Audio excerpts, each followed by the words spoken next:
So the news comes your way in just a moment with Mapitso Sibidi. Aren't you lucky? That's motivation right there. But before her, let's talk about motivation and self-help. Did you know the first recognized author of a self-help book was Napoleon Hill?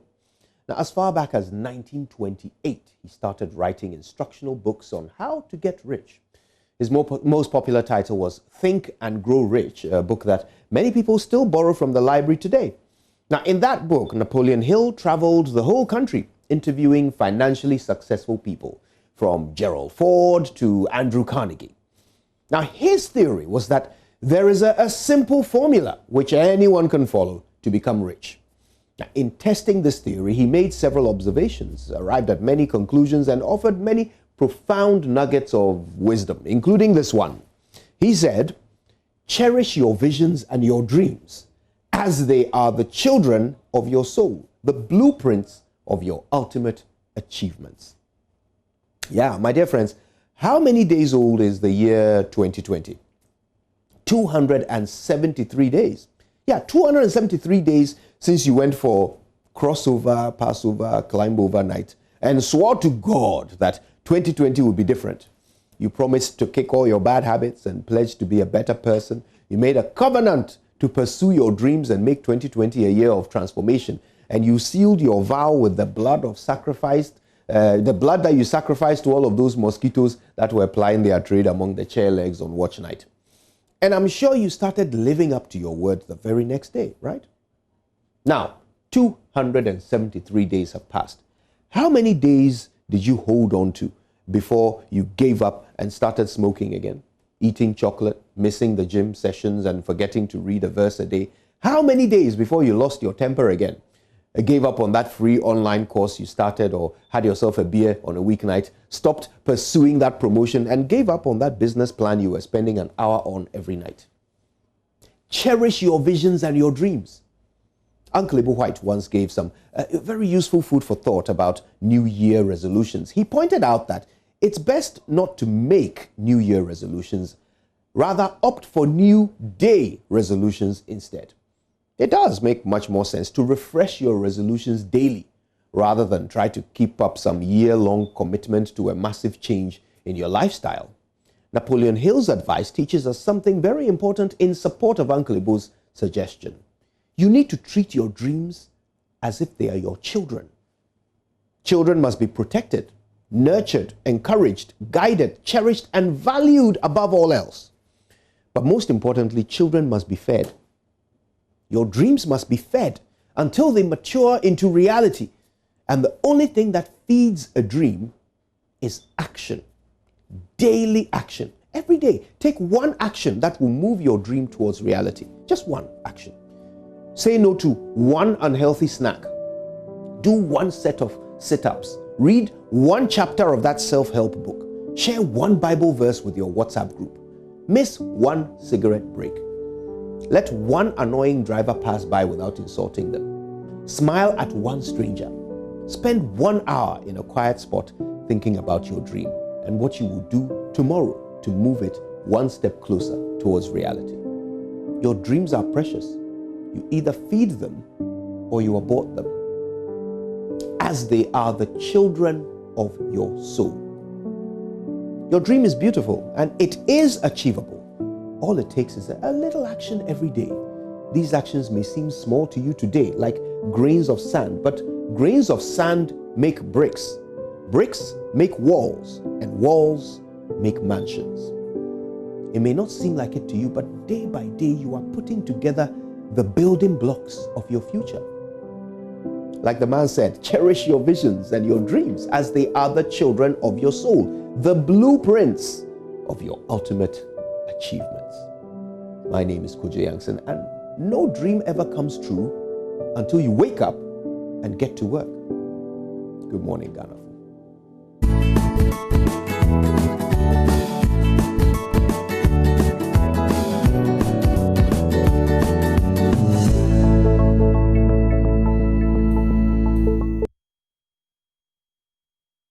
Good morning and welcome to the AM News. I am Mapitso Sibidi. Now, 31 persons arrested Friday dawn in connection with the disturbances in the Volta region have been slapped with 5 charges by state prosecutors at an Accra Circuit Court.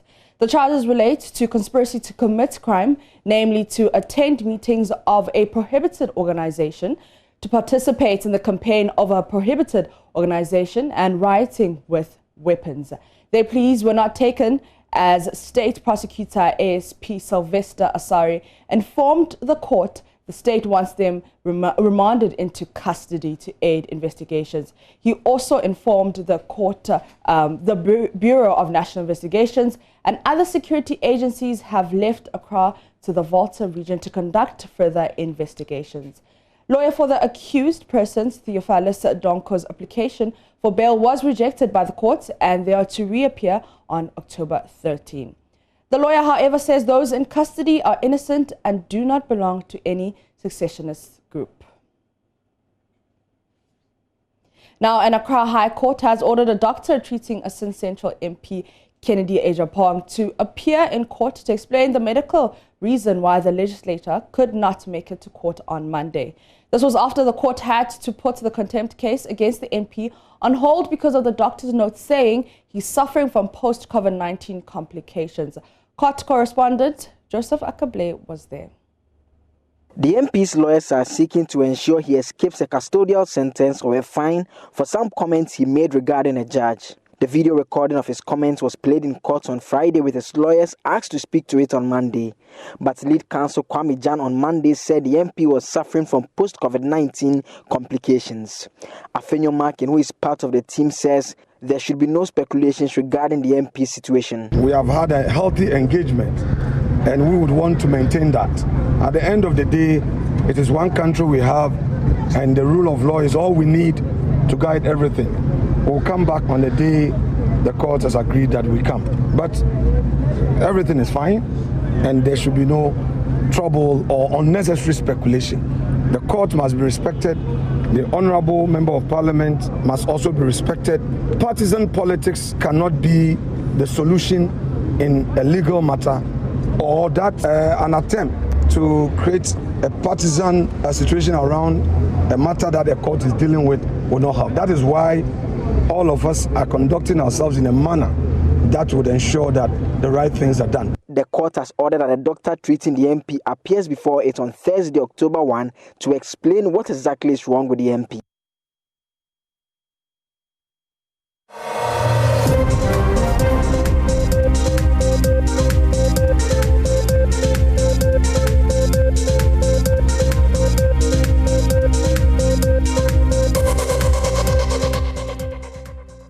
Let's hit the campaign trail now because Asantehene Otumfuo Osei Tutu II has told the President Akufo-Addo it is his good works that will get him re-elected in the December polls.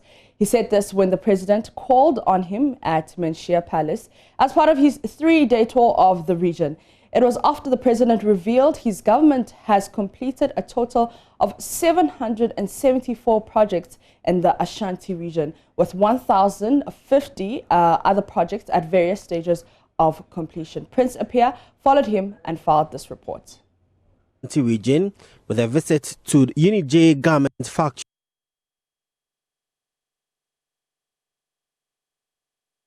Under the One District, One Factory initiative, then he headed to Asokore Mampong, where he the ongoing expansion project of the Kumasi Airport. From there, the President made a courtesy call on the 247 to the second Asantehene Asanteman Council. Here. Apologies for the poor quality in that report. Now, NDC flag bearer John Mahama has accused the Akufo-Addo administration of being selective in the Cocoa Road projects that were halted. He alleged that Chebi Cocoa roads were continued while others, including that of Berekum, were stopped to the detriment of the ordinary people. He's been speaking to the chiefs and people of the Bono region as part of his campaign tour.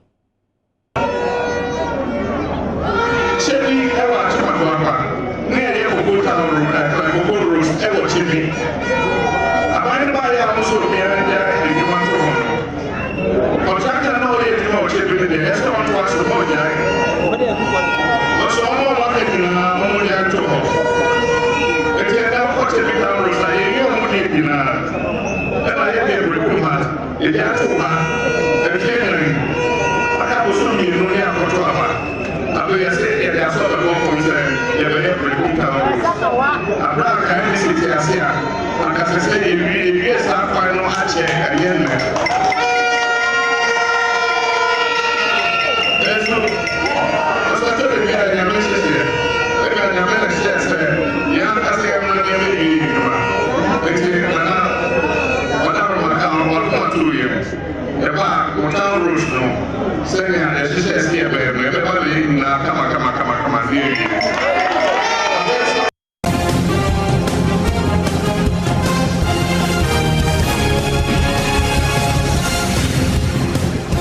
Away from election-related stories, the newly elected national executives of the Small Scale Miners Association have accused political actors of hijacking the community mining project introduced as a stopgap measure to end illegal mining across the country. The group made this allegation when they met with board members and CEO of the Minerals Commission in Kumasi. Latif Idris has more in the following reports. The meeting brought together board members of the Minerals Commission, the Chief Executive Officer of the Commission, Mr. Adai Ntribuesiakun, and the newly elected national executives of the Small Scale Miners Association of Ghana. Mr. Buesiakun expressed optimism that with the newly elected executives of the small scale miners, outlook for the sector looks bright, with huge prospects going forward.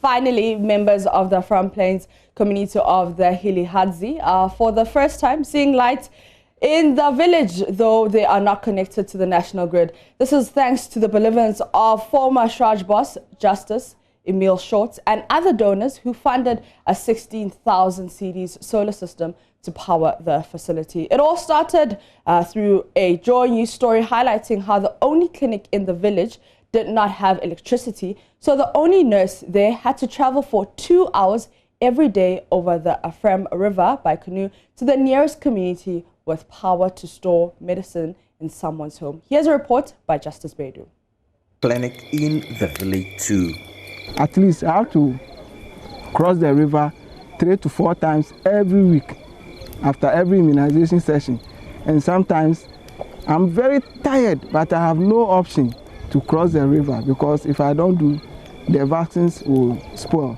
The weather may not even be favorable to cross the river, but if I don't cross to, the vaccines will go bad. That was the voice of Moses Ganke, the only nurse in the clinic when we first came here this year. The story we told then touched hearts and minds, and today change has come. With support from kind donors, including former Shraj boss Emil Short, the clinic in Hilihadzi now has solar power. Previously, people come with diseases which are complicated, because maybe sometimes the thing started in the night around even 6, 7, but because the place is dark, even when they come, I'll tell them I have closed, because there is no light for me to do all these documentations and take them through everything. And so by the time they come the following morning for you to attend to them, in fact, it is complicated. All this has been reduced significantly by the intervention of the solar power. In Hilihadzi, dancing to Bobobo songs is a fun way of keeping active and showing off culture. But today, their dance is to say Akpe, thank you for turning the light on in this village's only clinic. I'm acknowledging Joy News for them doing their best and then strongly helping when they came to this clinic. Seconds, then within a twinkle of an eye, they promised and then it happens. Justice Bedu, Joy News, Hilihadzi. in the Afram Plains.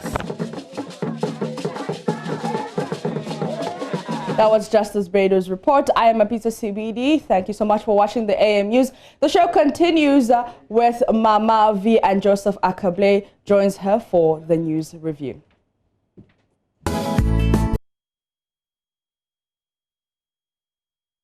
All right, thanks to Maps for the AM News. You'll be seeing her every morning. She'll bring us the AM News. Welcome now to the news review segment, and I want to say thank you to House of Kings for my shirt. All the beautiful shirts that I wear on the show is courtesy House of Kings. Kindly give them a call and let them even deliver to you if you're in Accra. You can find them. They are the UPSA, East Legon, Hatcho, Westlands, also in Achimota. So if they've got locations really, really close to you, give them a call.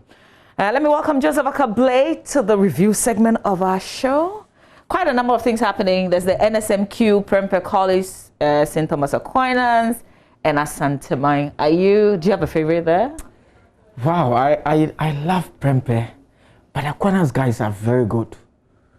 And Asanteman, per what Maxwell tells me, seem to be quite a strong team as well. And so this is one of those contests that ordinarily you expect it to be either in the semis or in the final proper, but unfortunately, we have to deal with it now, and so you will not have a major school in the final. And so let's look forward to what happens. To be live on Joy News at 11:30. Yes, it will be. Yes. Exactly. Well, another thing is the Daddy Lumba Challenge. You know, today's Daddy Lumba's birthday. Oh, really? We thought we'll use the opportunity as we wish him a happy, happy birthday to also find out people's favorite and to figure out if they can sing. You definitely must have a favorite. Yeah, I like that song. Yeah. That's all. Yeah, that's the main. No, there's some other song in the early 2000s. It's very profane. I used to like the song. Yeah, I'm sure Eko remembers the song. But you can do something like so we can remember. Well, no, I don't want to sing. I'm not asking you to sing. Just do something so that they can get what you're saying and they can play the song. No, you speak to Eko knows the song. Yeah, he did it with this rapper. It's very Charlie. What are you saying? Let's continue. But that Lumba, I mean, happy birthday to him. He's an amazing musician. I mean, the voice on the music, Charlie, hit songs. He's the father of hit songs. Like, you know, he just springs out of nowhere and a hit song comes. So we'll come back before we leave. Song, your favorite? They can't hear you. We're gonna. I'm still trying to rehearse. Listen, by the time we finish with this show, I should be able to sing that tune. But there's a situation also happening in the Volta region on a very serious note. Overnight, we're told that a group alleged to be part of the Western Togoland movement attacked the STC yard in Ho. This is overnight, Monday night. Persons believed to be members of the Western Togoland movement. Drivers beating one vehicle bent. We're following up on that story for you. When we have a lot more to share, we will bring that to you here on our show. Well, let's jump into the newspapers. I've got the Graphic, the Finder, the Daily Dispatch. Joseph?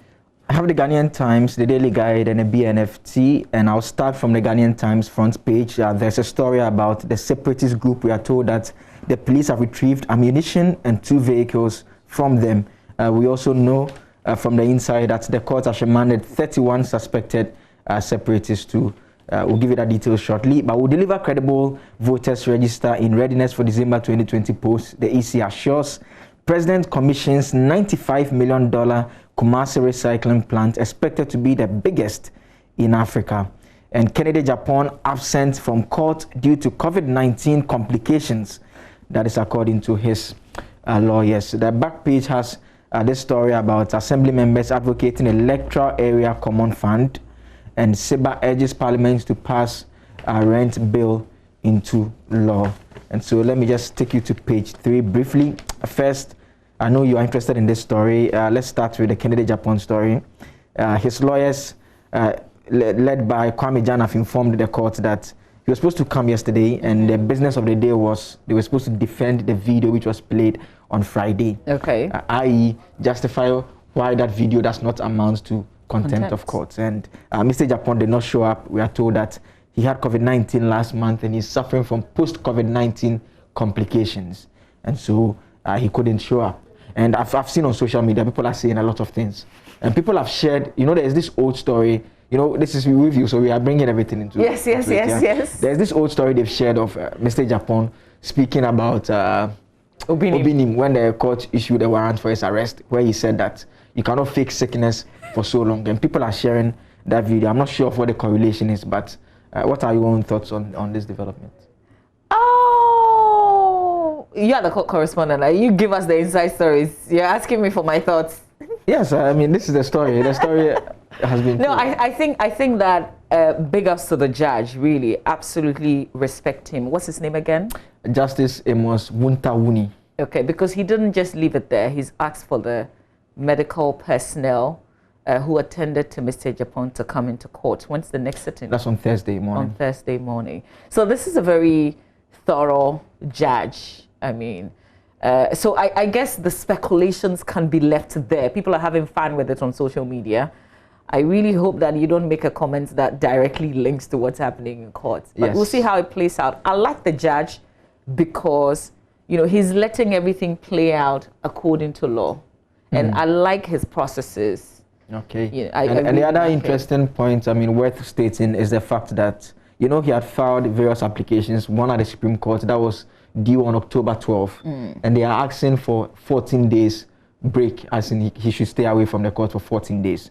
And so after 14 days, that will take us around that October 12th date when you're supposed to actually go to the Supreme Court. Time the Supreme Court may have acted on that application. May have acted on that application. So those are facts that, I mean, are and their decision, because it's a higher court, would have implications on what's happening, or could. Yes, or could allow what is happening to go on as well. But we'll know everything on Thursday when the doctor comes and speaks.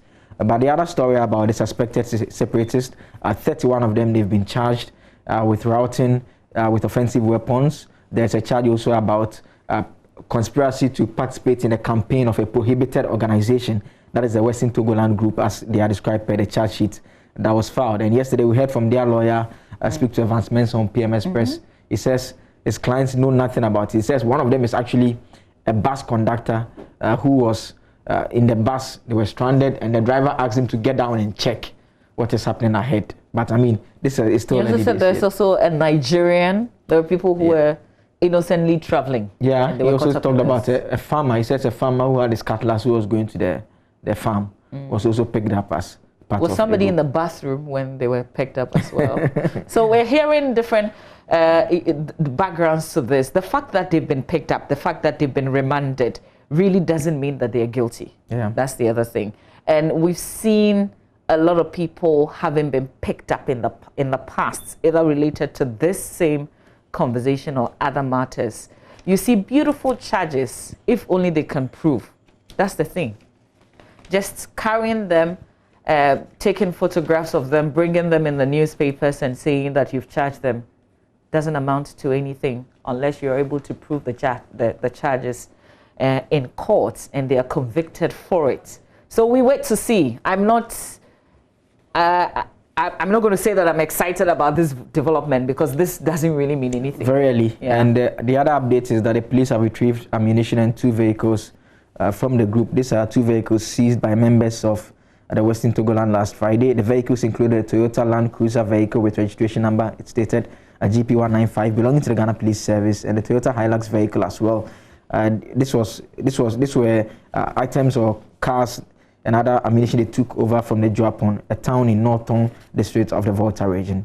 And so that is the latest by way of the efforts of this by the state to take custody of various items that could be used to engage in further crime. So that has been seized as well. We'll deliver credible voter register is coming from the Electoral Commission there. You can find details of that story, the center spread of the Ghanaian Times on Mavi. Well, just to say that related to this matter of the 31 who were in court yesterday is this issue about the overnight attack at the Ho STC yard with a bus alleged to have been Benz drivers beating. We will bring you a lot more details, particularly what officials are also saying, whether they are confirming this incident or not. As and when we do have that, we'll bring that to you. Let's do the Daily Graphic newspaper. Front page of the Graphic. President commissions 95 million recycling plants create 2,300 jobs. Heart disease patients shy away from cardio center, according to Dr. Sribo. Would share a bit of the details with you. It's World Heart Day today. The story is certainly very important. EC restores majority of missing names on register. In the center spread, let's remain united and fight against secessionists, according to Professor Kwating. Professor Kwating is a professor of history at the Cape Coast University. I think, yes, he's still there. RTI to step up request for information will name, shame, non-compliance. So the Coalition of the Right to Information is to set up its request for information to monitor institutions that are complying with the Right to Information Act, Act 989. It said the exercise would identify and commend institutions that were complying with the law and shame those that were doing otherwise. Also, SHRAJ, and this is also in the center spread, SHRAJ builds capacity of religious opinion leaders for COVID-19. On the back page, court remands 31 alleged secessionists. Water shortage hits Sekondi Takoradi again. It says Sekondi Takoradi adjoining districts and municipalities in the Western region are experiencing erratic water supply due to growing demand and limited rainfall this year. The situation has resulted in low inflow of raw water into river bodies, particularly the Pra River, where the Ghana Water Company Limited harvests water for processing and distribution to the Sekondi Takoradi Metropolis and the Wassa East District. Very detailed story there, put together by my friend Afo Duche Kobla Akloboto in Sekondi Takoradi. This story about hearts, the executive director of the National Cardiothoracic Center, Dr. Lawrence Ajimai Sribo, says the coronavirus disease has triggered patients' reluctance to use the facility for fear of contracting the virus. He said the development had caused some patients to lose their lives. Dr. Sribo made this known when a company donated personal protective equipment to the center last Friday. We did have our own conversation here on the show yesterday because Casa Precos Awake is supporting the Cardiothoracic Center, and every year on World Heart Day they have a project where they share about the importance of the heart and also make a donation. This year they're making a donation of 150,000. Linda said to us on the show yesterday to the National Cardiothoracic Center, and we learned about how children especially need this support because most of them report with a hole in heart. I'm sure you've heard about hole in heart and people make an appeal every now and then. So they need a lot of support, the Cardiothoracic Center. One other discovery from my conversation yesterday, Joseph, is about the fact that we will begin to see, I think there is a trend already, people who have suffered from COVID-19 will potentially get heart diseases sometime in the future. So there's a link there. We'll be expanding on this conversation in the coming days. Very important. I mean, it's very early days. It's a disease that the world generally is not familiar with, and in various countries we are hearing of people who have recovered and months on they have very strange symptoms. And so, I mean, it's important that our health experts continue to keep an eye on the situation in the country, especially those who have even recovered, just to try and understand the disease, especially because its impact in this country is quite different. You are not having a lot of people dying, a lot of people getting infected as we see it in the past, a lot of people getting sick. But it still means that now that our borders are actually open, there could be the possibility of having new strains come in. And so it's important that the research community pays attention to what happens post COVID-19 and even post recovery, those who have been able to recover from it, just to ensure that we're able to deal with some of these lifelong situations that will come as a result of the disease. Impotence too. Yes, impotence. Yes, someone was telling me about that yesterday in the newsroom. Yeah, and of course, I mean, in a society like ours, you won't hear a lot. As in, people will keep this to themselves, obviously because of how society would tend to look at them if they came out to share. But people are suffering effects of COVID-19, even though we're joking with it now, and it's almost as if, oh, we are free because we are not recording many cases. But around the globe, check this out, nearly 1 million people across the world have died since the start of the coronavirus pandemic, and new outbreaks are continuing to crop up. The World Health Organization has warned that a doubling of that number is certainly unimaginable, but it's not impossible if countries don't work together to suppress the virus spread. In the US, India and Brazil, they account for more than half of all global cases. And the pandemic in these countries, we're told, shows no sign of slowing down. Let's do the final front page. Bank of Ghana eyes economic recovery of up to 2.5%. RTI coalition laments sluggish implementation of the law. Political parties, peace-loving Ghanaians must condemn secessionist group. That's a call by the MPP's General Secretary. Ghana's COVID-19 fight receives global applause. Church of Pentecost launches 2020 Agents of Peace campaign. The Church of Pentecost, they lead a lot of national conversations and national issues. Big ups to them on this launch of their 2020 Agents of Peace campaign. They do beautifully. Ashanti region gets 1,824 projects. Otumfuo says Asante Mine will remember Ekufuado's good works on December 7. And here's a story of interest. Redundant staff triumph again over SGS GCnet at Labour Commission. Stories on page 4. And essentially, just let's go back a bit. April 29, 2020, government in a letter served notice of its decision to terminate GCNet's trade nets and transit service contracts effective May 31, 2020. So following this, May 29, 2020, notice was served to staff of GCNet. And the notice to affected staff came into effect from June 1, 2020, with the last day of employment for affected staff on June 30, 2020. Severance payment were to be made on or before that date. By June 30, executive management refused to respect the terms of this engagement, which culminated in a series of discussions between Welfare Association representing staff and executive management representing SGS and GCNet. Following a deadlock in discussions, the matter was jointly referred to the National Labour Commission. So on August 1, 2020, the parties involved ended in arbitration for resolution.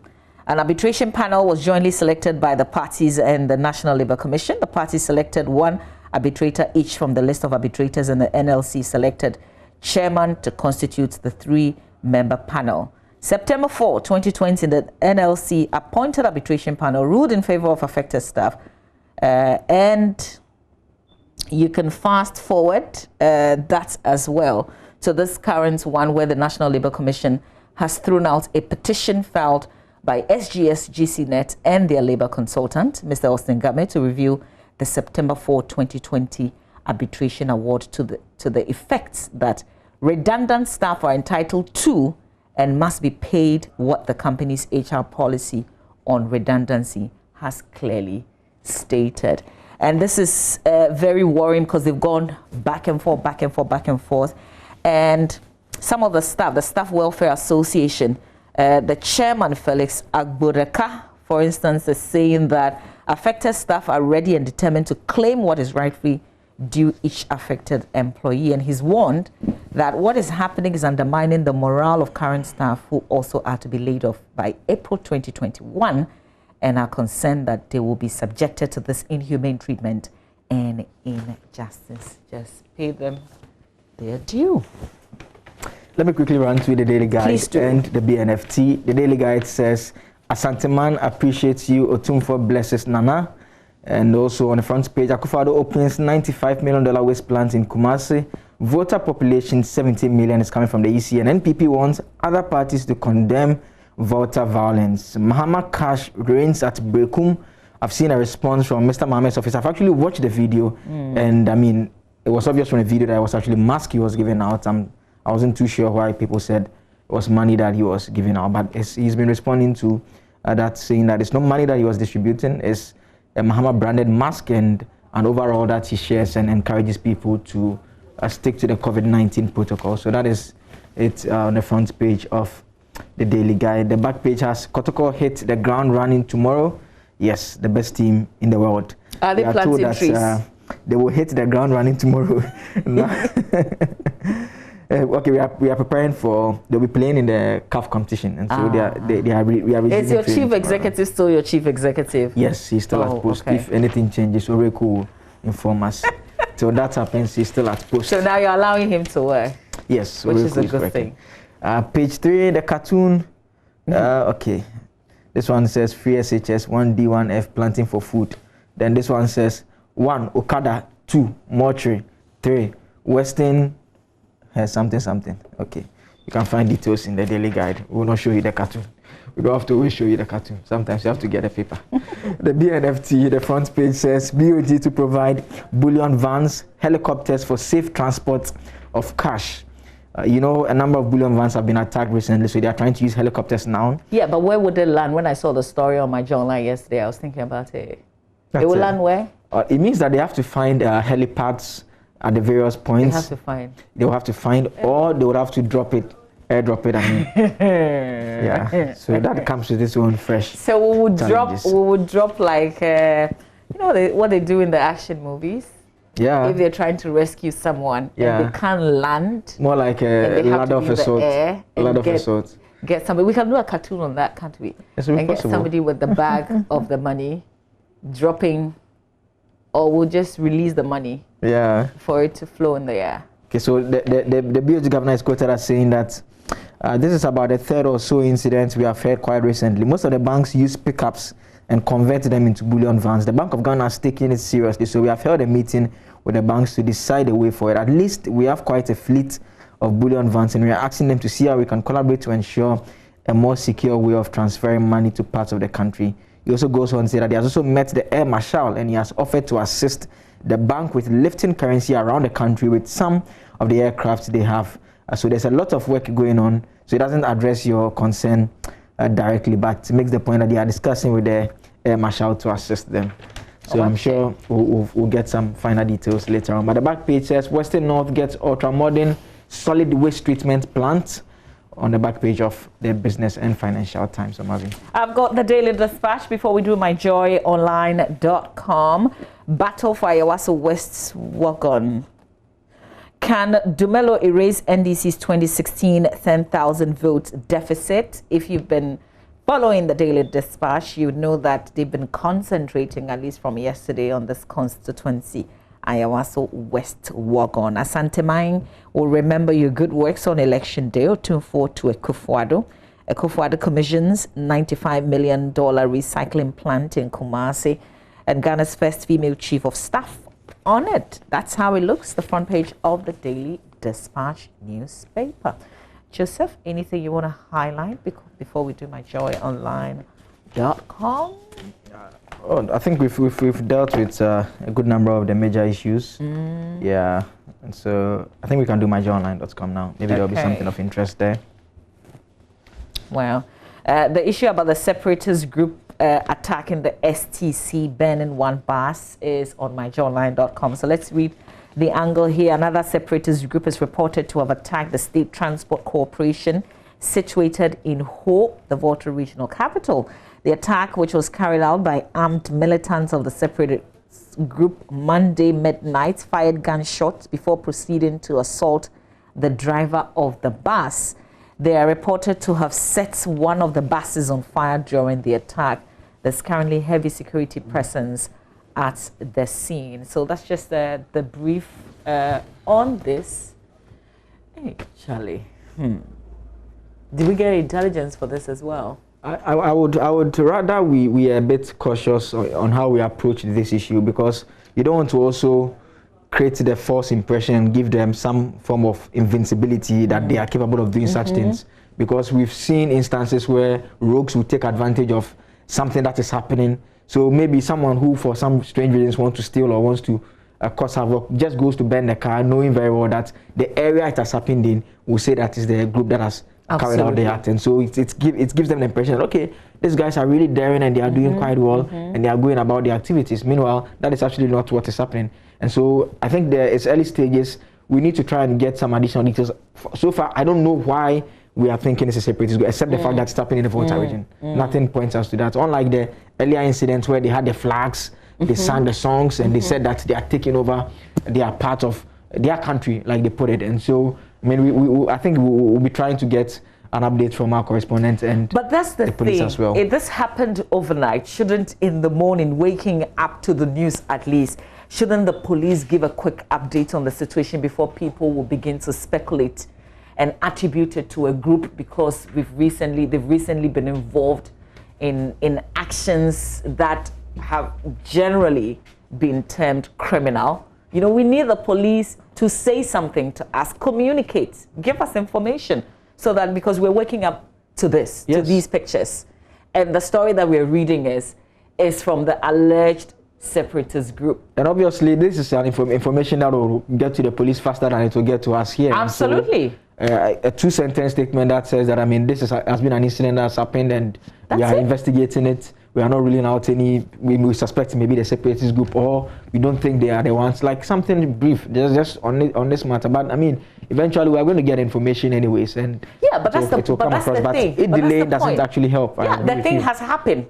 Tell us, don't give us everything, but tell us something and assure Ghanaians that you're in charge, you're controlling the situation, you're aware of this. But we're sitting here, what? It's 7 o'clock, like a minute to 7 right now, and this happened overnight. And what we are getting is people from the area telling us what may have happened. It's not good enough. We need information.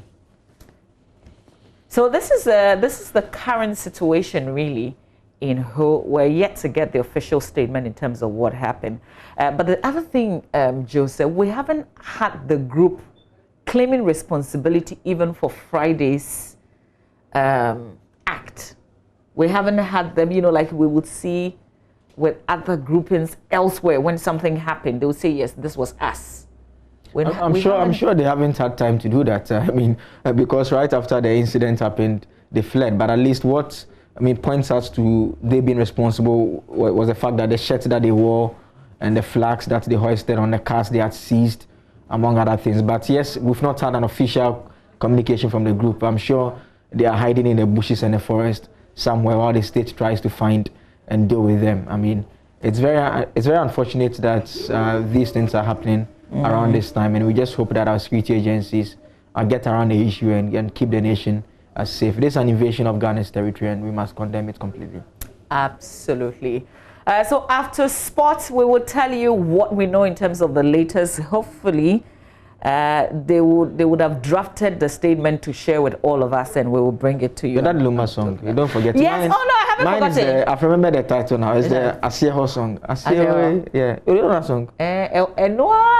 No, it's a nice song. It was. And then you are trying to cover it up with Yenio Striko.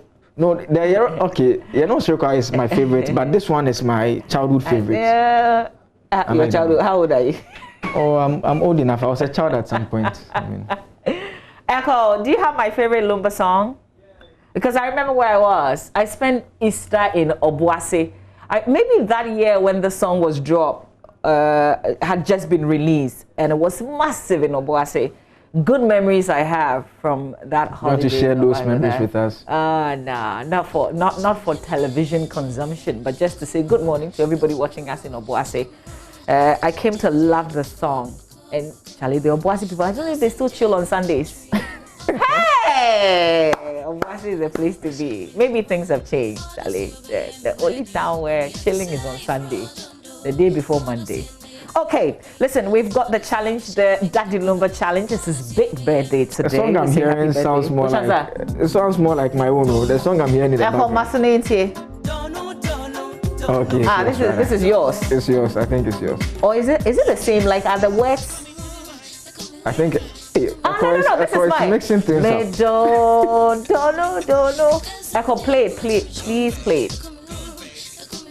Oh, DJ Echo. DJ Echo is confused which one to play. He's mixing the song. How do you mix a Lumba song? Yeah, Echo, we can't hear you. Yeah, this is a song. Oh my God. Gee. Okay, we have to wrap up. Listen, maybe I'll share my memories. This challenge will continue later on here on our show. We have to make way for Oreku Ampofo. He brings us sports. Liverpool, they were down, but they came back as kings and they grabbed 3 points. There's Chelsea in action with Spurs later today. May they lose? But details coming up after this.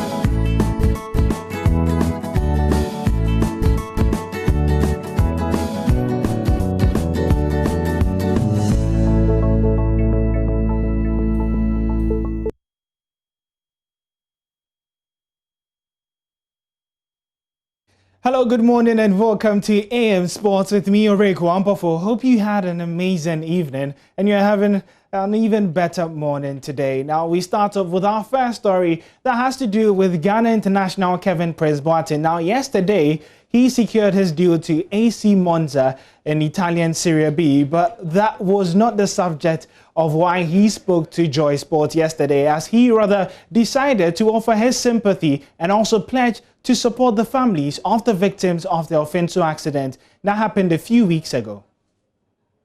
Yes, I heard about it. Made me really, really sad, to be honest.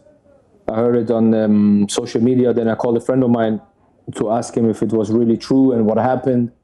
And he told me about it, and I feel really sad about it because I have kids of my own. I have 2 kids, one who's 12, one who's 6. So I think it's like a big tragedy, and yeah, it hit me hard, you know. Kevin, can you see the screen? We are rolling the ages of the kids there. Yeah, some are 16, 13, and I mean, this is what they are looking like, you know, on a normal day. How did you first hear of the news, Kevin? No, I heard, like, I saw it on social media, and then I went on the news. I Googled it to wanted to see and know more about it. But every more details you know about it makes you feel more sad, you know. So that's why I'm here, and I want to talk to you guys, and I wanted to let you know that I want to help. Whoa, okay. So, like I gave the update, the mass burial for the other 4 will be on Thursday. How would you want to help, Kevin? Anything what is necessary, I would like to help. I want to get in touch with the families. I want to give them the necessity to feel free to. I know it's hard, and I can't even imagine how hard it is for like parents to bury their kids, you know. But I just want to help them to free their mind on all of that, to just enjoy the life they had with the kids, and don't think about anything else, you know. I want to help them to free their mind on burying the kids, or celebration, or whatever they want to do. I want to be here to help. Nice one. Is it true, Kevin? I heard that your forebears are from Kumasi. You know, is that true? That your relatives are in Kumasi? Yeah, it's true. It's true, yeah. Where a Kumasi boy? Hey, Charlie.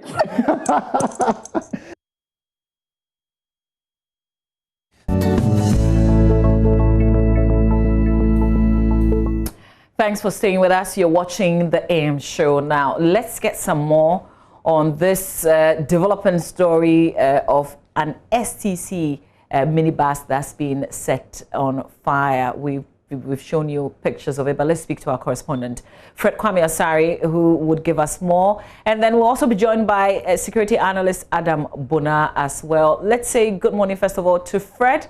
Fred, I guess it's not a very good morning in the Volta regional capital of Ho. Explain what's been happening or what has happened overnight with the STC bus that was bent. Well, good morning, Mama. I say that information we received is that about 2 a.m. some armed men came to the information here of the whole STC yard. We spoke to the driver. He narrated that he was sleeping in his car when he heard some gunshots at the back of the STC yard. So he proceeded or alighted and proceeded to the main entrance. When he got there, he was attacked by some armed men. They pulled a gun on him and asked him to go on his knees. So he went on his knees, and then before he realized, his face was on fire. He had touched the vehicle, and then it was burning. So he mentioned that he saw some inscriptions, that they were holding some inscriptions, which made him believe that these people are members of Western Prison Execution Group. He asked that 2 of the vehicles there have been affected by the inferno. One, which was fast placed, the one that was thought had side each window bent, while the one that was caught has been totally bent. All installations in the car, the seat, the dashboard, the car seat, and all other installations in the vehicle has been burnt down. We spoke to the station manager. He mentioned that as it is now, they were not able to operate because the drivers here are traumatized. They are all traumatized. The one who was attacked had earlier visited the hospital and was treated. He only sustained some minor injuries, so he had been treated and discharged and is back at the yard. But then they wouldn't be able to drive to Accra today. So today the whole SCC yard is not operating. To add to that, the military is there. Some officers from the Secretary Artillery, that is the bias in the Volta Regional Capital, has been dispatched to the area, corroded the area, and then are guarding here. We also had information that when the armed men got here, they hung some inscriptions or some materials at the backyard of the whole SPC yard, which had inscriptions of Western Togoland. However, before we got here, the military has taken off those materials and then kept them. So we didn't actually see what were written on the material. But then the information we received was that the inscriptions that belong or make people believe that the attackers are from the Western Togoland. Western Togoland station. We add to that, Chute is located in the heart of the it has the whole municipal shopping center. Just so what I'm saying is that you might not know what this station is. Hello, Fred. Okay, we seem to have lost Fred there, giving us an account of what may have happened from a driver who witnessed this incident. Fred Kwame Asare, is the connection better now? Can we connect again to Fred? Yes. Okay, all right. Let's just switch and go to security analyst Adam Bona, who also joins us via Zoom. Good morning to you, sir. Thank you so much for your time. I guess before my colleague... Good morning, Mama V. Your voice is a bit low, so if you can raise it a bit, I can hardly hear you. Okay, sure. Let's try again. Is it better now? It's still very low. I can hear you. You know, it's very faint, but go ahead. Okay, so I was just going to say that before my colleague Fred Kwame Asare came through with those details, we didn't know of anything that was linking this latest incident to the separatist group. Is there more that perhaps you know? If you can repeat your question again, please. Okay, I think we may have to work on this this connection rather, so that the sound is very low. Okay, the sound is very low. We're going to work on that, Mr. Adam Bona. Fred Kwame Asare, if you could, can you hear me, Fred? Hello, Fred Kwame Asare. Okay, Fred can't also hear me, so we're going to work on this connection and bring you the conversation again. So Fred Kwame Asare, Fred, I understand you're back. Can you hear me? Hello, Fred? Yes, I can hear you. Okay, great. Fred, how many eyewitnesses, how many people saw these men attacking the yard and setting the bus on fire? Yes, when they split up, and after the split up, and then the armed men left here, a military team from the whole Secretary Artillery regiment was dispatched to the yard to guard here. So I would say about 20 of the security officers from the military service are here to maintain sanity and order here. Like I was saying earlier, when we got there, we had information that the people or the armed men who came here to burn the buses, hang some inscriptions or materials at the backyard of the whole SCC yard, which made people believe that they belong to the separation group Western Togoland. That is the information we gathered. Okay. Residents are a bit traumatized and a bit insecure. They feel insecure. Okay, we get that, Fred, but I'm asking the eyewitness accounts. Is it from one driver? How many eyewitnesses were there? Fred, if you can hear me, I'm asking how many eyewitnesses, how many people saw this attack as it happened?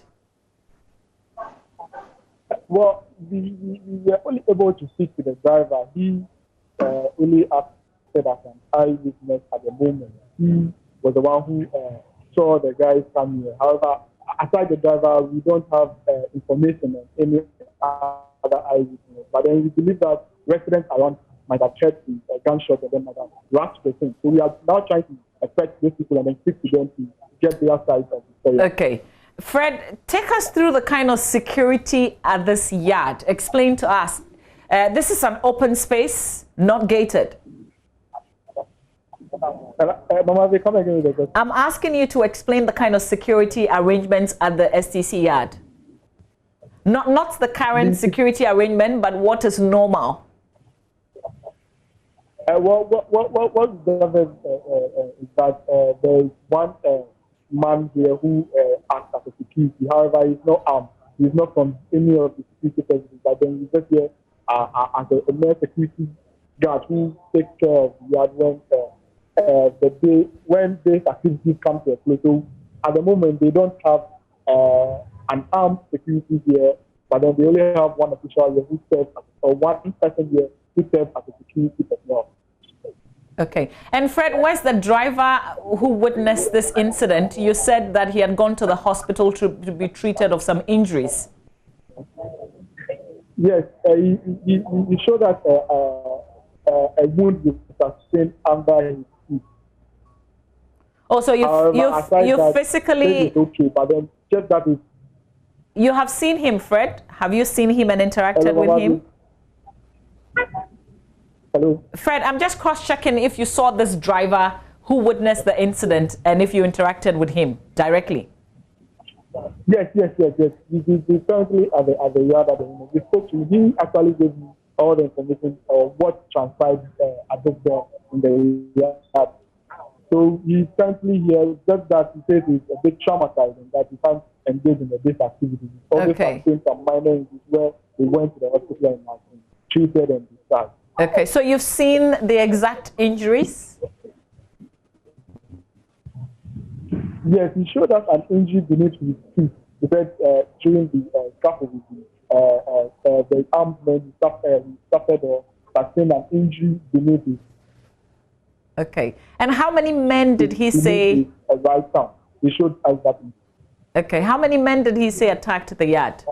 How many men attacked? He only showed us the wound under his big toe.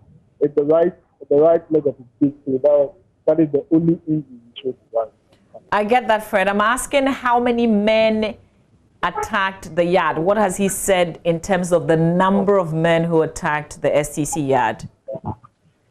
I cannot hear you. Thank you. So he spoke to us when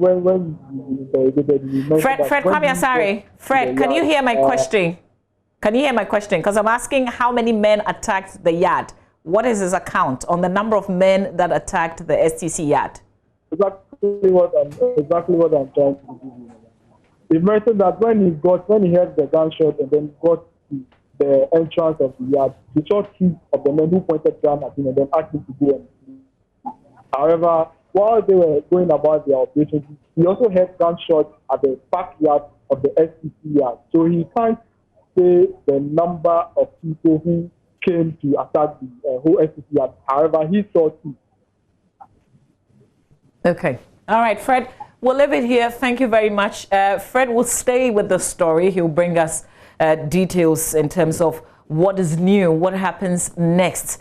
He will bring us all those details. Fred Kwame Asare, our Volta Regional correspondent. And as you know, we zoomed in properly to the venue. I see that it's a walled, it's actually, there's a wall. So this is not just an open space, a little more secured. But we're not sure who was manning the place at the time this incident happened. Let's just cross over and speak to Mr. Adam Bona. Hopefully we have a better connection. Mr. Bona, a very good morning to you again. And if you can hear me, I was asking you to give us a bit more details in terms of what you've picked up. But we now understand that there were some items left. That's the reason there is a link between the men who did this, what we see on the screen in terms of the burning of the bus, attacking the STC yard, and the separatist group. Yes, I can hear you very loud and clear now. Okay, yes, morning to your viewers. What I have picked up indicates that they were a sizable number of young people wielding all forms of weapons, who surrounded this particular facility this morning.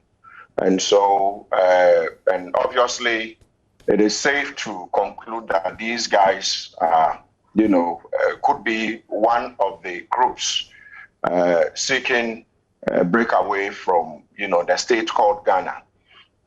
Let's probably be mindful of the fact that these guys, it used to be just a group, one, Papavi and his people. But as we speak, information some of us have picked indicate that the numbers keep going up, because it used to be one, it seems to be about 15 now.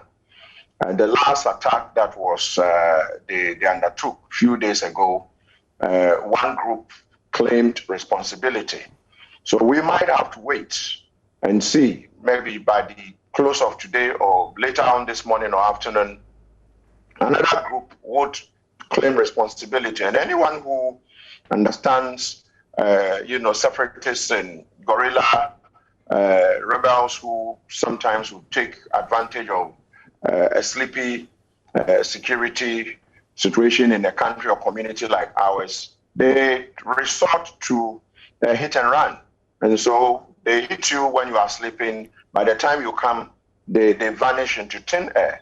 And because we don't seem to have a well-coordinated security setup, these guys seems to, growing very fast by the day and evolving. And so it looks like the situation is actually getting out of hand as we speak, Mamavi. Did you say 15 different groups? Yes, about 15 different groups. It used to be just Papavi and his group, the Homeland Study Group. That is how it started. Now we have almost about 15 splinter groups, just like how Osama bin Laden started Al-Qaeda, and now you have, terror cells all over the Sahel, terror cells, in the Middle East, everywhere. Once this group, or once a group, and it is not confronted the way it should be, should be dealt with, you begin to see breakaway, because obviously, just like we had a UGCC and then CPP breaking away and forming its own, ideologies, they begins to shift. Others begin to have,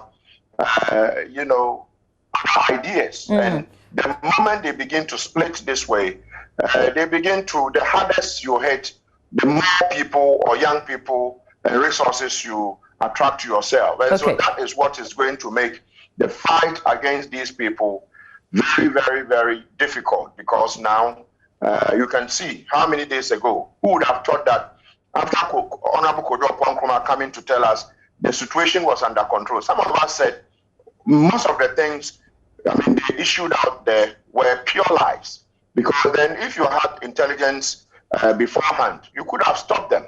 So what are you going to tell us this morning about this group, what they've done, and which of the groups, how much intelligence have we picked? How much of that intelligence have we processed? Why are we beginning to see, attacks in quick succession? So, Mamavi, it looks like we are in for a bumpy ride. But do they all have the same objective, as in go independent from Ghana? Usually, the objective, begins to shift. If you understand, those days, Sudan, when they fought to break away from Sudan and they had their own, they were given autonomy, you realize that afterwards, it has not been stable up to today, because then some of them seems to profit from the raging conflict. And so for now, the objective would look the same. But if you go deep into it, there are usually some criminals who join, who, tend to wear the shirts of let's break away. And then what they do is probably use, the group's name to get money. And so, yes, for now, the objective looks like, yes, all of them want a breakaway. But the truth is that you would have criminal element joining them who resort to the use of violence instead of using, resorting to the use of lay down legal processes of if you want to break away, these are some of the things you do, Mama V. You also did say that one of the groups claimed responsibility for what happened on Friday. Which of them? I don't remember, but there's a spokesperson for the group that a spokesperson for the group that claimed responsibility. And you said we did it, we did that. And as we speak, I don't think the security agencies have been able to locate these people. Yes, so one group, in fact, claimed responsibility for what happened in Ho recently. I don't know which of the groups, because they seem to have various groups. The numbers keep going up. And if you realize, Papavi and his group have, a flag with different, emblems and all that. This particular group that went to hoist their flags and, bent tires and took over police stations and armories and all that, also had almost similar color flags, but then some symbols differed. And so it tells you what we are seeing now, seems to be getting out of hand once again, Mama V. Is it surprising that we haven't had a formal statement? The police hasn't said anything. We've contacted the local Volta Regional Police. They're not speaking. They're directing us to National, and National is also not speaking. Well, Mama V, I have said repeatedly that it looks like the president has not been advised. It's not been given the full details of what is going on. But I do believe that in a more serious country, the president of the republic would have addressed the nation, if for nothing at all, for 2-3 hours, Mama V. These guys who, purporting to lay a claim to part of our country, Ghana, their country, trying to break away, are taking over for 3 hours, and in their own mind, that part of their country was no longer part of Ghana. If I were the president of the republic, I would have addressed the nation to, assure the security agencies that they have my full backing. But as we speak, how many days on, we haven't heard the president speak. So no wonder you would not hear the police, speak directly to the issue. You will not, it's just ministers, spokespersons who we did not elect. They're actually speaking to the issue. The AG is as guilty as the president. The AG actually freed Papavi. The AG freed Papavi and his people, gave them lawfare to go back home, and immediately afterwards, they declared independence. And I would have thought that as we speak, Mama V, have we heard anywhere that there is an Interpol red alert issued on the head of Papavi? We haven't heard it. Have you heard that there's a court warrant seeking that if you know where Papavi is, tell us where he is? But when it was other people who the state thought they wanted them, not up to this crime we are seeing, there were red alerts everywhere. Most recently. We haven't seen it, no Interpol alert. The National Security Boss, as we speak, should have been fired, and I've repeated it. He's still there. And if you continue to run a very flat security architecture like we are doing, Ghana is at war with these people. And you still have the National Security Minister there, who these people know that he's so docile, probably doesn't know his work. The intelligence setup, very sleepy. How much intelligence? Sleepy. He's still there. Change him. Bring in someone who could, have the full backing of the security setup. We haven't done that. If you take the Right Honourable Speaker of Parliament, why has he not called, what do you call that, an emergency session of Parliament? In any case, we have those areas where they took over. We have parliamentarians in that area. I would have thought that in a serious country, the Right Honourable Speaker of Parliament would have called for an emergency session and invited the members of Parliament in this area to come and give this country a full briefing in the open. Invite the ministers of security, come and give us a full briefing. Let us have a first-hand account of what is going on there. But as we speak, these 4 people are together guilty when it comes to the way they are dealing with the security situation in this country. The president, the AG, what's the name? The National Security Boss, for me, should have been fired among this group. And then the Honorable Speaker of Parliament. These 4 people, if you ask me, have failed us. And so you see, don't expect anything so different, Mama V. I'm sure we would have this conversation again. But Mr. Bona, listening particularly to the Information Minister the greater part of yesterday, you know, he gave a lot of assurances. This is supposed to be under control. Why do you seem to doubt that our security agencies have a grip on the situation? I mean, I'm surprised you're asking me this question. The sweetness of the pudding is in the eating, isn't it? Just this dawn, I slept very, very late last night. It's your producer virtually woke me up from bed. And then I got up, I saw so many calls on my phones and messages and videos of the attack.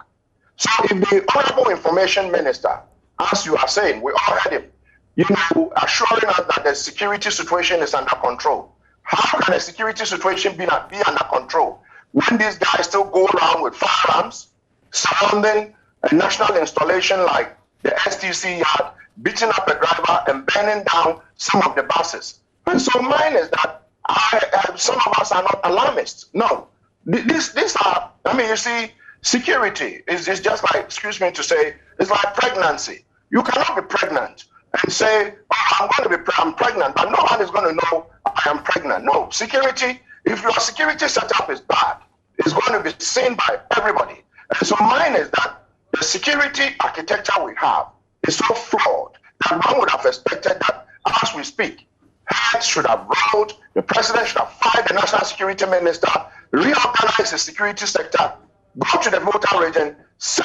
the president should speak directly to the security agents who are supposed to be investigating this issue.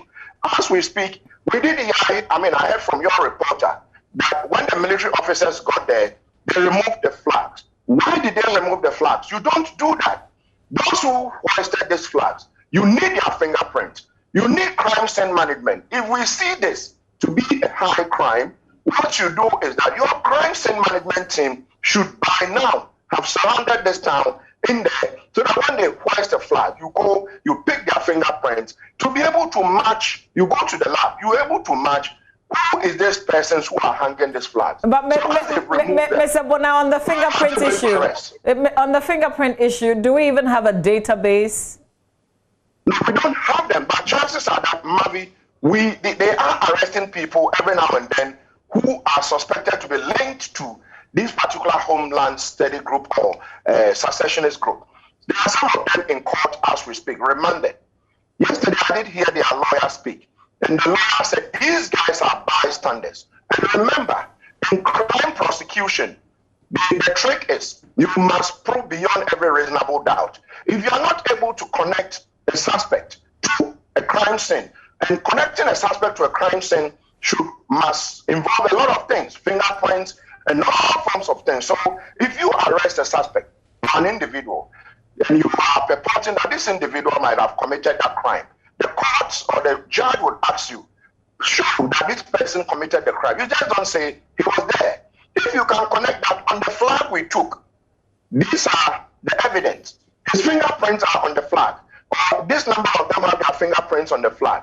Then we might be getting closer to making sure we are arresting the campaigns behind these particular hit and run guerrilla tactics. Well, I am sad because it looks like we are joining the League of Nations where you have, groups rebels who are beginning to attack a certain part of this country, and no one in authority seems to be bothered. No one in authority wants to speak on this issue. Since we don't know for sure, maybe we can assume that they collected the necessary fingerprints before they took those flags or whatever materials. The military wouldn't be collecting fingerprints. The crime scene management team from the CID, they have been clothed with power. They have what it takes to do that. As for the military, they are fighters. They would go and do what they have to do, secure the place. But unfortunately, it looks like that's what I'm saying, that the strategy, we are using to deal with this canker, do we even have one? I don't think we have a strategy. If we did, someone would have sat down and said, this is the plan we are going to be using to fight these people. Just like Northern Ireland, they started the agitations and Thatcher and her people dealt with it and calmed the situation down. We are not, Cameroon is in turmoil. What lessons are we learning from our neighbors? What lessons? It looks like we are just watching, and before we realize this issue is going to probably get bad, Mama V, we've got to deal with this issue the way it should be dealt with, Mama V. This is pretty still fluid, so we will certainly come back to you on what more you're able to collect on what has just happened. Hopefully, we can get official statements on what has happened. And as you've been saying, maybe we can also hear from the president speak for the first time on this matter. Mr. Bona, we'll leave it here. Well, thank you so much for your time. Thank you. All right. And that's security analyst Adam Bona helping us understand a bit more about this situation. So you know where we are. We haven't heard from the Volta Regional Police because they're directing us to the National Police. They also haven't said a word of this. No statement issued yet, not a joint one, as we saw in the Friday incident, even though that statement came a bit later on in the day. So maybe before close of day, we would have heard from the military and the police. We've got Volta's voice, and the question we're asking, is Ghana ready for a third force? Are we? Stay with us.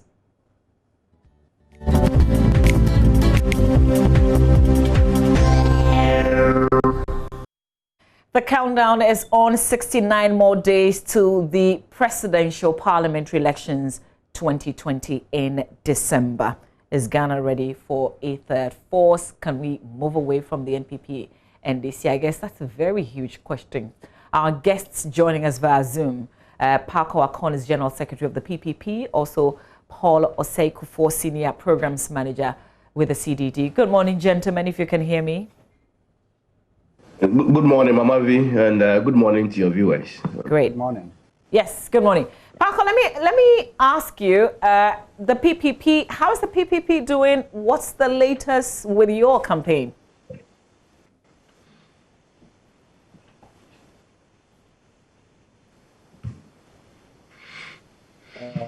Thank you so much, Mama V, for having, let me say that as a party, we are busily working on the ground.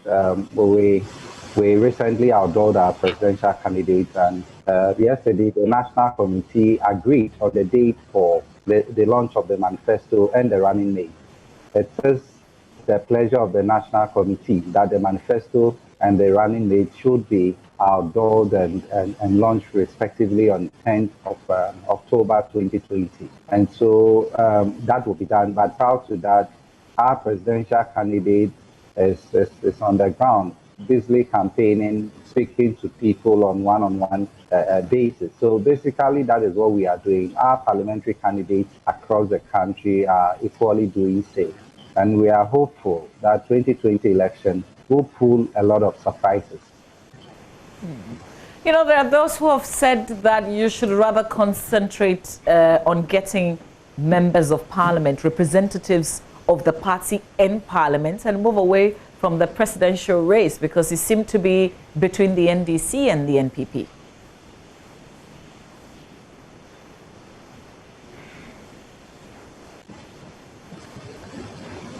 Well, in a democracy, people are free to express themselves, but we don't share in that theory. If you look at what is happening in Ghana today, not too long ago, I think somewhere in May, Ghana Web conducted a survey. And if you look at the survey, about over 60% of the people said they were tired with the NPP and the NDC and they wanted something new. And so we in the PPP believe that considering what has happened over the years, the fact that the NPP, the promise they made that they were going to turn Ghana into a better nation, and the fact that they have not been able to deliver on many of their promises, particularly on the promise of fighting corruption, we think and believe that the NPP has shown that it is not different from the NDC. And so if you have such a political challenge obviously there will be the need to have something new. And that something new is what we in the PPP believe that we represent that something new. I know you can't do just parliamentary and forget about the presidential. Quite often people forget that it is a presidential candidate who leads in the campaign. And so if you focus on just the parliamentary seats, what happens to the presidential? You are in politics to effect change. And so, and the presidency, looking at what we have in Ghana, where the president has executive powers, you cannot go into an election and focus on the parliamentary and leave out the presidential. We believe that both must work hand in hand. And so we can't just focus on parliamentary. The presidential is equally important. And so that is what our focus and concentration is. We are looking at both presidential, parliamentary. Those who did the survey did not say the smaller parties should focus on only the parliamentary. They said they need a third force. And so you cannot be a third force when your focus is only on the parliamentary. The presidential is equally important. We have a system where if a party wins power, then it grabs everything. The winner takes all majoritarian system, which has failed. You know, it has failed us. And so if anybody should suggest that, party like PPP should forget about presidential and focus on parliamentary, it is neither here nor there. Okay. Both are important. And even in so-called two-party states like the US, where you would ordinarily think that the focus will be on just the Democrats and the Republicans. In the US, in this 2020 election, 4 presidential candidates are contesting in the election. The Greens and then the Libertarian people. They are all contesting for the same slot. Why is anybody not saying that in the US, which is a known duopoly, the other party should forget about the presidential and focus on the Senate or the governor? Mr. Sekufo, it's not the way to go. Ours is a multi-party democracy where everybody must be represented, not only at the parliamentary level, sure, but okay. Let me go to Mr. Sekufo. Presidential as well. Yeah, sure. I'll come back to you, Parkos. Just stay with me, Mr. Sekufo. When some Ghanaians say, "Oh, we're tired of the NPP and the NDC," they are the same, even though they're not. When we say that, are we shifting focus? Are we really going to bring in a third force? Are we mindful of the other parties? Good morning once again, Mama V, and good morning to your viewers. I think the conversation is about also the relevance of, and good morning, Parko Akwe, my co-panelist on this discussion. The conversation is basically about the relevance of having a multi-party system. And the relevance of having a multi-party system is uncontested, because in a democracy, citizens expect to have a number of choices. They are looking for representation, and they want to have a situation where they have a number of choices to also select from. In the same vein, citizens will want to hear more about how political parties are going to solve their problems. So there is a contestation of ideas. So you can't, when you limit the participation to just 2 parties, that's having a duopoly, you reduce the choice and opportunities in terms of representation, in terms of selection of parties by citizens. You limit these opportunities that citizens can have. But with regards to whether there is a need for a third party, I think, as I've explained, certainly there is a need for a third party, but whether Ghana is ready is also a different conversation that we must have. Because if you look at our current situation, the smaller parties are quite fragmented. And over the years, they've not been able to garner the needed vote to really create the necessary effect on our electoral outcomes. So the issue of fragmentation is quite critical. And then if these smaller parties will create a strong potential, then they must demonstrate some kind of new ideology, in the sense that if you look at the two main political parties, the MPP and the NDC, one center-right, center-left, it used to be the CPP, which was moving more towards the people, more socialist ideas, social protection schemes and interventions. But you see the NDC has, over time, taken that pole. So the two parties, one strongly from the center to the right and the other center to the left. So the ideology debate must also define the emergence of any. Okay, Mr. Sekufor, to the election landscape. So these are some of the things, because you see, one thing is also that the bigger parties have also formed strong coalitions. There are strong ethno-regional coalitions that the MPP and the NDC has built over time. And that has constricted the space for the participation of these smaller parties. So I think the smaller parties have to rebrand and really demonstrate that they are coming on board with some new ideas that really solve some of the systemic, long-term structural challenges that we face as a country. Okay, so let me go back to my earlier question. Do we even pay attention to them? Because often you'd find that they actually have very new ideas, except that we're not open to them, so we don't even hear it. Even when they say it, we block our ears to it. Yeah, it's also about how they brand this kind of ideas, how they communicate, and how they build networks among new and emerging constituencies, like the youth. The youth forms a very critical mass. So how they connect with the various electoral constituencies, the local, the elite, the middle class. And I think one constituency that they can begin to leverage on, though they are strength on, is also the middle class.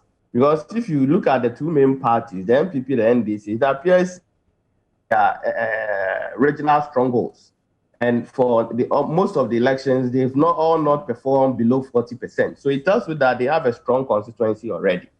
So those swing, who determines elections, the smaller parties can decide to use that as an attraction to begin to build some kind of attraction, some kind of interest among these kind of elites and the areas that, especially in the central region, where we've seen that their voting patterns have always swung between the MPP and NDC. They've not always been a stronghold of any of the parties yet. It changes.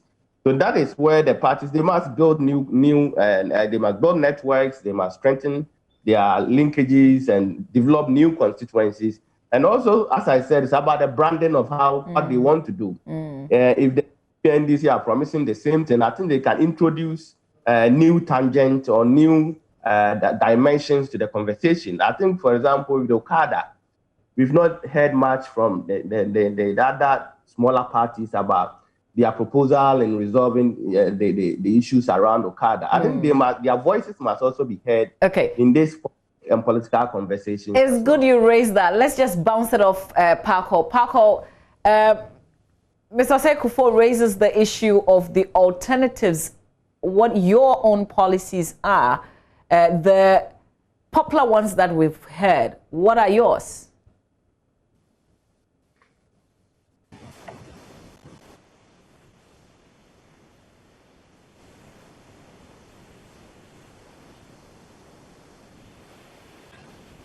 Hello, Mama V.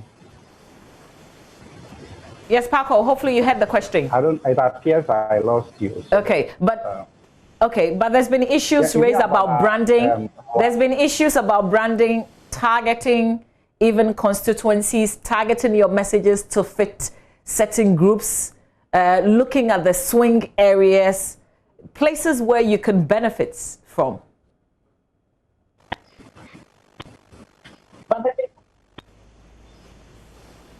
Okay, I think that a party formed in 2012, fairly a young party like the PPP, we have demonstrated sufficiently that we are forced to reckon with.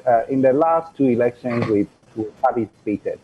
we emerge as a third force. And we need to put the issue in perspective. You know, we are dealing with two main parties that have had the opportunity to be in government. And as I said, the winner takes all ideology or the winner takes all policy we have accepted in Ghana is not also allowing the smaller parties to thrive. And so Mr. Osei Kufuor spoke about parties like our party not branding ourselves that much to attract voters. I totally disagree. You know, we do the best we can. In terms of ideology, I mean, or in terms of policies, the PPP in 2012, 2016, we put forward many new ideas. For example, we're the first party to even talk about free education for children from kindergarten all the way to senior high school. And we did the best. We did the best within our means to send that message across. But obviously, because the media is also controlled by politicians, if a message is not coming from their party, definitely they are not going to so give that's a comment that I would totally disagree with you on. If you say the media is controlled by politicians, what do you mean? Oh, I mean a chunk of the media is controlled by politicians, owned by politicians. Let me put it in that right place.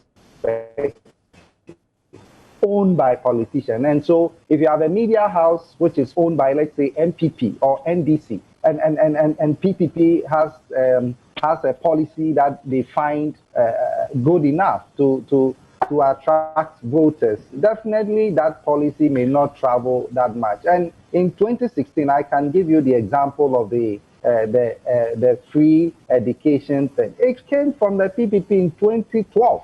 The election of MMDCs has always been a PPP idea, and you know. So let's fast forward. Let's fast forward. Get the necessary media coverage. The opposition takes the idea, they run with it, and then suddenly it becomes theirs. Okay, Paco, let's stay with 2020. He mentioned the issue of the Okada, for instance, and we haven't heard your own policies, what your alternatives are on these popular promises that we've heard from the two parties. You know, the Okada issue, for example, we give a broader policy direction. The Okada matter is an issue of unemployment. And we have said that given the opportunity, we will create jobs for people. If the people are able to access good job opportunities, or they're able to get jobs to do, they wouldn't be interested. In fact, only a smaller number will be interested in getting into the Okada business. It's also an issue of having proper transportation system. As I keep saying, for example, if traveling from Kaswa, if I know that I'm traveling from Kaswa to Accra Central, it will take me 10 minutes with a proper transportation system in place. Why will I risk sitting on an Okada? So these are the issues. We have a broader understanding of the issue, and we think that providing systemic solutions to the problem is what will solve the problem. The Okada matter is an issue of jobs and an issue of waiting time in terms of transportation. And so if you have a proper transportation system in place, train system, bus system, and so on, many people who would use the Okada because they think it is fast and convenient for them will now move on to move away from the Okada and then use the public transport system. The other issue too is about jobs. If you have provided enough jobs for these people, they will not use the Okada. So it's not about legalizing Okada or not legalizing. That is not the issue. Let's solve the issue from a systemic point. But the Okada too has become a business for some people. So if you regulate it, the better it will be for all of us. So whether you like it or not, some people would definitely use the Okada as their means of transportation or as a means of livelihood. And so the issue has to be looked at from a broader perspective. We are not interested in just promising for the sake of promising because we want some vote from people. We must provide solutions that will be lasting enough for all of us. But if we are not able to do so, and then just on at the spur of the moment, people are just talking and promising here and there, we will not make any progress. And that is the problem we have in this country. We are not able to provide lasting solutions to problems. We are only interested in saying things that the voter will be interested in, getting their votes, and when we win power, then we all go back to sleep. Mr. Sekufor, what's the importance of them having alternatives necessarily to the promises that we've heard from the NDC and the NPP? Yes, but before I go to the relevance of them having alternatives, you see, I'm not saying the smaller parties are not up to the task part of them as such. I really understand the resource constraints that they face, the logistical constraints that they face. And they are also working with, they are within a space where we have political parties that can trace their lineage or to independence, like the MPP, and then we have the NDC, which has been on the political landscape since '92. So if you really want to match these political parties, you must also define what your outcomes or performance indicators will be. Certainly, you may not be able to win the elections. It may be difficult as you are evolving and in these formative years of establishment. But some of the smaller parties also have been with us for and that's why I made the issue about their voice being within political and public discourse as a relevant tool or as a relevant game changer to the conversation, because we will continue to see your presence by what you demonstrate you'll be able to do when critical national issues come on board, and even post-elections when the debates are ongoing about critical national issues that evolve over time during political conversations, or current issue about corruption and those. We must consider the smaller party must have a way to continue to join that debate. And what the question you asked me about why is it relevant to that, it ties into why it is relevant, why we must hear their voice, why we must hear the alternative from them. Because democracy is about providing representation and also using the representation to give democratic dividends to citizens. So you've not been elected, you are not the representatives of the people, but how do you contribute to the process of using democracy as a tool to enhance the livelihood of citizens? So there's a lot of conversation going on within the media. There's a lot of conversation going on both social, traditional media, where we must see the smaller parties contributing to such conversation and such discussions. And that is how citizens will also remember them and be able to assess their performance based on that participation, the participation that they provide within that context space. I want to touch on the issue of what can be done to enhance these smaller parties. And Paul made mention of the issue of the winner-takes-all politics. And you recall recently, government made efforts to introduce a multi-party system at the local level. And we are still of the opinion that the introduction of the multi-party system will have provided an opportunity, or will have provided some kind of a means test for the smaller political parties to participate effectively using the local governance system. And then citizens can begin to assess their performance. Because if you look at some of the CPP has very strong goals in Zima area. The PNC, I think in Upper West or so, some of them have some smaller constituencies that if we are able to do reforms, they will be able to use to prepare themselves, build their capacity, and engage with the citizens. As it stands now, there are also challenges and constraints in terms of having opportunities and windows for participation, because our local governance system doesn't provide first past the post or any electoral mechanisms for smaller parties to compete. And they are challenged currently at the national level, also crowding out because of political campaign financings, which the cost to our politics has become such huge that Political parties are crowded out. They are not able to raise the needed revenue and resources also to contest. So these two issues will be quite critical to give space to our smaller political parties and also enable them to participate effectively within the democratic system. Well, I thank you very much, Mr. Oseiku, for the recommendations. Paco, just the final one, and I look forward to the day when people say they're tired of the NPP and the NDC. They begin to actually vote for parties such as the PPP. Just to finish up the conversation with you, what's the lineup for today or the rest of the days in the week for the PPP? Okay, so on Friday, our presidential candidate will visit his hometown, they in the Afajato district or constituency, and we will go with her. And then let me make a final point, Mama V. I think that an important issue we are not discussing in Ghana is the proportional representation. So you have a party like the PPP going into election, gaining over 100,000 votes, and we are not represented anywhere. And so perhaps the media. When you say you're not represented when you say you're not represented anywhere, where exactly are you hoping that you would have been represented? We are not represented. Yes, if we're practicing the proportional representation system, 100,000 votes would have given us not less than 5 seats in parliament.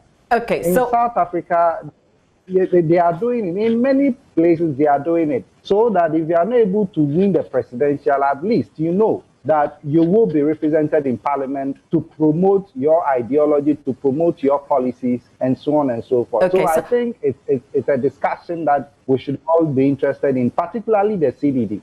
Okay, it draws us back to the winner-takes-all issue that we were discussing a while ago, but this is definitely an angle that we will spend a bit more time on. But I thank you very much for your time as well. Paco Akon is with the PPP. We had Mr. Paul Oseiku, Senior Programs Manager with the CDD, on Voters' Voice today. Voters' Voice is back on Thursday, God willing. Right now, though, as we close the chapter on the elections, let's focus on the National Science and Maths quiz. And I go straight away to my colleague, Maxwell Agbagba. It's the biggest showdown today with these schools that, well, at least two of them, and you can't predict who's going to go down and who is going to be up. And I'm talking about Prempeh College and St. Thomas Aquinas Senior High School. But I'm also not forgetting that there's Asante Mine also featuring. We're not mentioning them, that they could be the surprise. Maxwell Agbagba, what's the temperature? How is it reading? Well, Mama V is boiling already. Let me just say that this is the day the Lord has made, and we're just waiting patiently for 11:30 to see what that day is going to, produce. But before I jump into that, let me just say that our coverage is made possible by Bright SHS Kukrentumi. They provide quality education. They're based in the eastern region. It's also made possible by Adonko Nest Level Energy Drink. Also, we're enjoying support also from Adonko Hand Sanitizer and DBS Roofing. Before I come to the analysis of today's contest, let me start off from yesterday, how it happened yesterday. So the first contest at the RS Amegashi Auditorium, Holy Child School, they had 46 points. Kintampo SHS had 23 points, and Otibuatin SHS had 14 points. The shocker of that contest is that Otibuatin SHS came into the contest as the seeded school, and many expected them to rise to the occasion and give us, a good performance. But that did not happen. At the end of the contest, they were trailing behind with only 14 points. Holy Child School qualified to the quarterfinals quarterfinals of the ongoing competition. Now, the next competition that happened at the RS Amegashi Auditorium was between Wesley Girls High School, Sunrise SHS, and then Tema Methodist SHS. At the end of the contest, Wesley Girls had 46 points, Sunrise SHS had 25 points, and Tema Methodist SHS had 18 points. Also, another shocker in the Tema Methodist Day SHS, they looked very promising from the regional qualifiers. They did well at the regional qualifiers, at the prelims also, they did quite well, but their performance took a nosedive yesterday when they came up against Wesley Girls. Of course, Wesley Girls is an NSMQ giant if you really want to describe it. Last year, they got to the semi-finals of the 2019 competition. So really, you cannot write them out of the contest. Sunrise SHS, many expected them, to give Wesley Girls a run for their money. Many gave them a chance because in the 2018 competition, Sunrise SHS kicked out Opokuwari School, and people were impressed with their performance. So coming up against Wesley Girls, we thought, oh, they were going to do their thing again. But no, they couldn't do anything. It didn't happen. They were kicked out of the competition, and now they are out. Now, the third contest that happened at the RS Amegashi Auditorium, Opokuwari School. They had 46 points. Agogo State College had 38 points, and Zamzugu SHS had 17 points. Now, the shocker of that competition was Agogo State College. Agogo State College, at a point, looked like they were going to kick out, Opokuwari School. And I know a lot of Prempeh College students were relishing a moment like that, but that did not happen. Opokuwari School were able to turn, the tables round, and they won the competition. So Agogo State College, missed out on the opportunity to kick out, an NSMQ giant, two-time winners of the National Science and Maths Quiz. They put up an impressive show, though. The last contest at the RS Amegashi Auditorium, St. Margaret Mary Senior High School, my former school, actually, beats Mauli School with just 1 point. That was a shocker. So they've kicked out Mauli School out of the competition. St. Margaret Mary is progressing to the quarterfinals of the National Science and Maths Quiz. And we say congratulations, to the guys. So those are the contests that happened at the RS Amegashi Auditorium. There were also other contests at the NNB. But today, let's focus on the contest for today. The contest everyone is talking about. Let's start off from Prempeh College, St. Thomas Aquinas, and then Asanteman SHS. This is the contest everyone, is looking forward to. Now, the interesting facts about this contest is that Prempeh College, they've won the National Science and Maths Quiz, 4 times. They are looking forward to winning it for a 5th time. And like I mentioned the other time, even before the balloting, I saw graphics and I saw artworks going around calling on Amanfours to, donate to the National Science and Maths Quiz team so they can make it possible. So that dream will become a reality, that dream of winning the competition for a 5th time to equal, the number of times Presec Legon has won it. So they're on the journey to win it for the 5th time. But is that going to be possible at all? Because we know St. Thomas Aquinas SHS is also poised for action. Now remember that St. Thomas Aquinas is the only day school to have won the National Science and Maths Quiz. They did that in the year 2013. What would be a sweet revenge for St. Thomas Aquinas SHS is that in the year 2017, actually, in 2017, they went to the finals. Prempeh College was in the finals. St. Thomas Aquinas was also in the finals. And at this other college, also in the finals. This is what happened. Prempeh College won that contest. What would be sweet revenge for St. Thomas Aquinas SHS? Sweet revenge for St. Thomas Aquinas SHS will mean that beating Prempeh College so that for the first time, Prempeh College would go and start from the prelims, would go and start from the regions, like the regional qualifiers. And the interesting thing is that yesterday, as Opokuwari School struggled to beat Agogo State College, I actually saw some trolls from old students of Prempeh College who were waiting for a moment where Agogo State College, would win that particular contest, so Opokuwari School be out. Opokuwari came out victorious. Today is definitely a payback time for the guys at Opokuwari School because they would definitely want Prempeh College, to win. They definitely want Prempeh College to lose. That would mean that St. Thomas Aquinas will be winning. Somebody said, if they want, if Prempeh College, the wise guys will say, if Prempeh College should win, you know, the trophy should go to the Northern region. That's what they will say, you know. So sweet revenge for St. Thomas Aquinas would be beating Prempeh College, so that for the first time, they would have to start at the regional qualifiers. And indeed, if Prempeh College, if they lose this contest, what it means is that losing at the 1/8 stage means you are going down and starting from the bottom in the year 2021 when the NSMQ, you know, is back. I'm sure they definitely wouldn't want that to happen.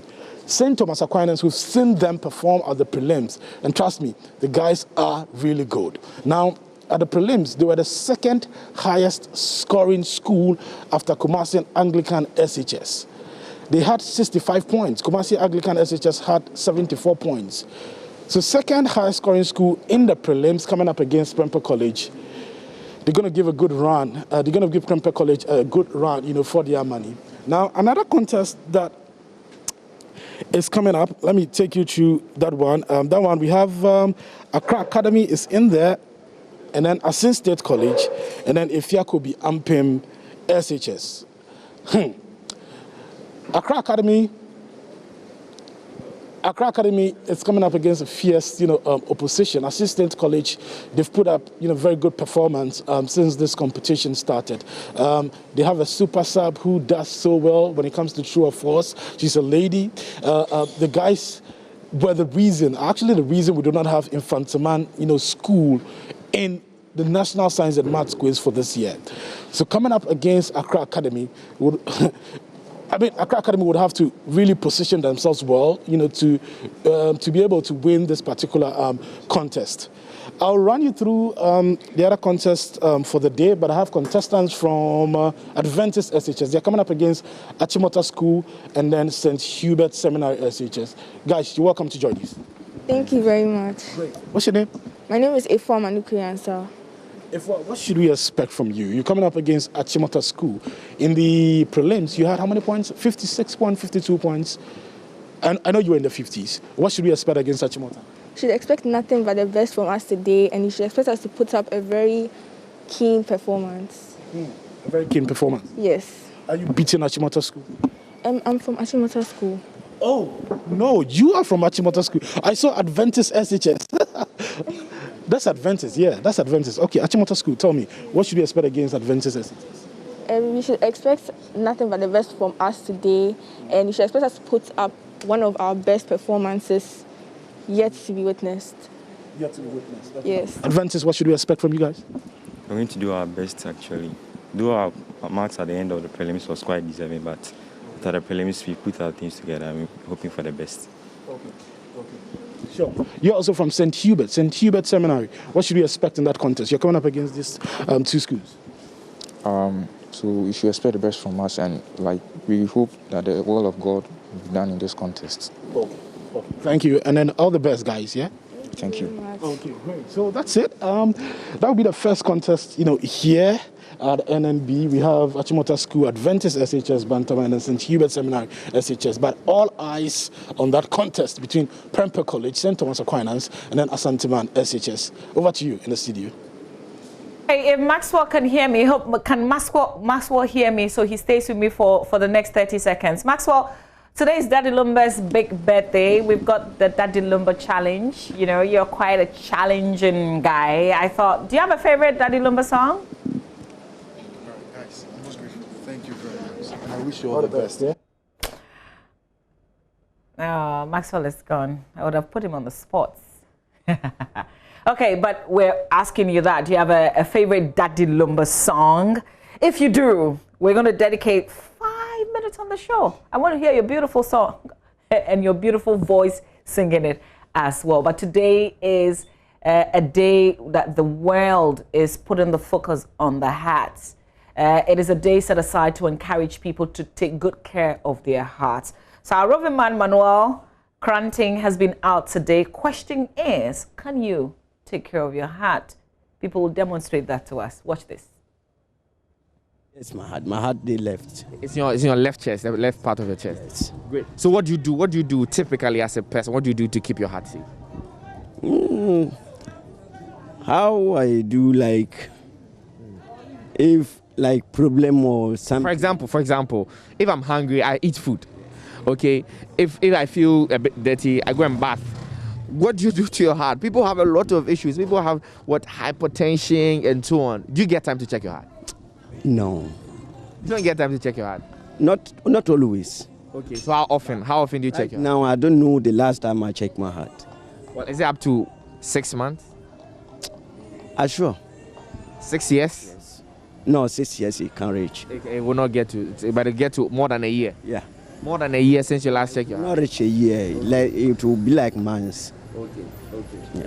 It could get to about 6 months. The last time you checked anything about your heart. Well, how healthy do you think your heart is? I can see sometimes my heart they go high, but now the check are not good and check, so I can't best tell how now the level is. You like how the level is?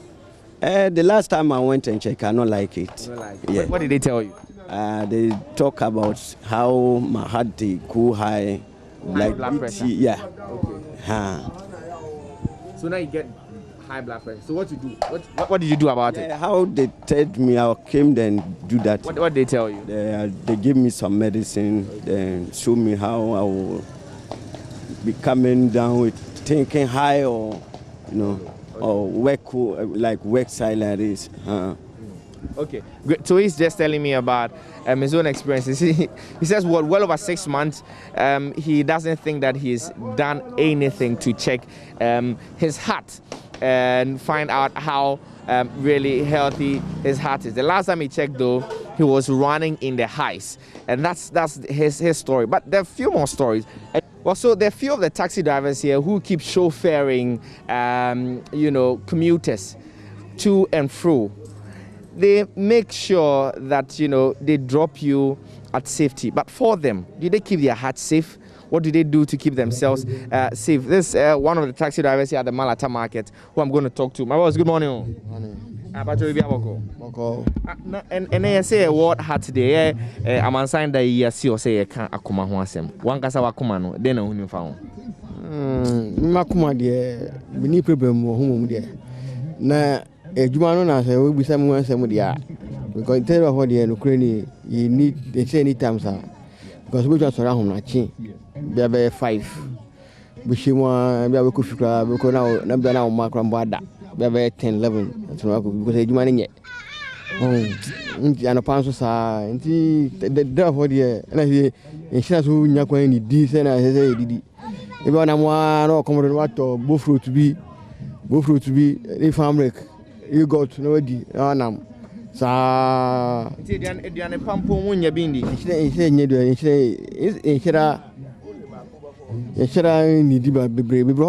because Anopano on your banner on your video passa, we are begging you, and you're not to be there. We could feel near the crab on doing good. And I said, and I've been here, say, to me a hospital to me co check. Okay, yes, I say, I could check you. Oh, and the time we'll be able to take Cramponi as a therefore, Jack and that one could cry if he did. You did be a photo or Edmund, the Juma. The kind of out the idea, like a can be could be car. We could have sisters and consoir, and so that and some be brave. Munya time crap exercise. No, if you cry, says there. Oh, this is what I'm sure, you know. That one of the last time, that been the last time I will check your Wakuma. I'm checking in Buddha. Won't check him in Buddha. Hey, but what did you say?